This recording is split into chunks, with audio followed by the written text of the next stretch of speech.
Hi guys! And I'm back again. Ang tagal ko nang hindi nag-vlog pero ito na ngayon. Summer na dito sa Canada kaya nandito na kami sa Hyperwash. So yan, tagal ko nang hindi nag-vlog so ito na nga guys. Ito na yung update ko. Nag-haircut na ako kahapon at yeah, short hair era na ako ngayong summer.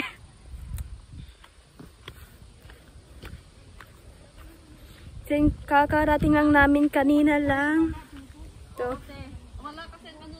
Ito yung pinagtambayan namin. Oh. Yan. Dito lang kami at kukunti lang naliligo at mamaya kami mag-swimming. Say hi! Say hi to my vlog! Hello, hello! Ako magpagano? Hello, hello! Then, nag-prepare pa lang sila kasi nag-prepare lang sila at papakita ko sa inyo mga kakainin namin mamaya. Ito na guys ang handa namin. Ito yung tissue. Ito may pansit, ano ito, lumpia, barbecue, may hipon. Wow, kompleto. May pakwan pa, kanin, ubas. Tapos may drinks kami dito. Sino lang gustong kumain? I'm not sure. Yung pansit mainit pa kasi. Tapos may soft drinks kami dito at rice cooker. Gusto yung may payong doon. Chloe. Ito ayaw niya. Sander, Mukbang. did you get ready? Ito na.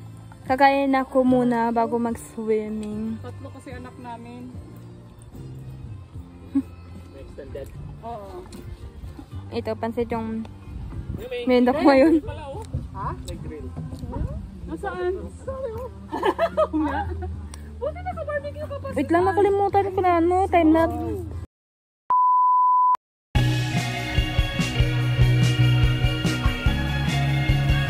And na guys, katapos ko nang kumain kaya nandito ako sa sa dagat. Ayun o.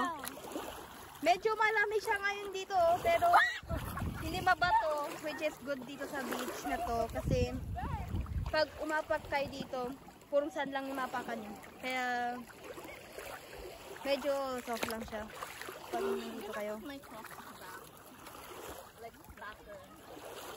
Ito mga to, nauna na sila. Tinaw nyo guys, hindi na masyadong malalim dito. Hanggang dito lang, oh. Hanggang dito lang sa legs lang. Pwede makaligo dito hanggang kahit saan hit kayo. Ano? Kukunti lang yung mga tao dito. Kasi ano pa, mga tanghali pa lang. Nasa ano sila, pang kasi ano to, maaga pa ngayon eh. Wait, tingnan ko muna yung time check is, wait lang. Chloe, anong oras na? Wait lang. 10:47. Yeah, 10:47 dito ngayon sa Canada.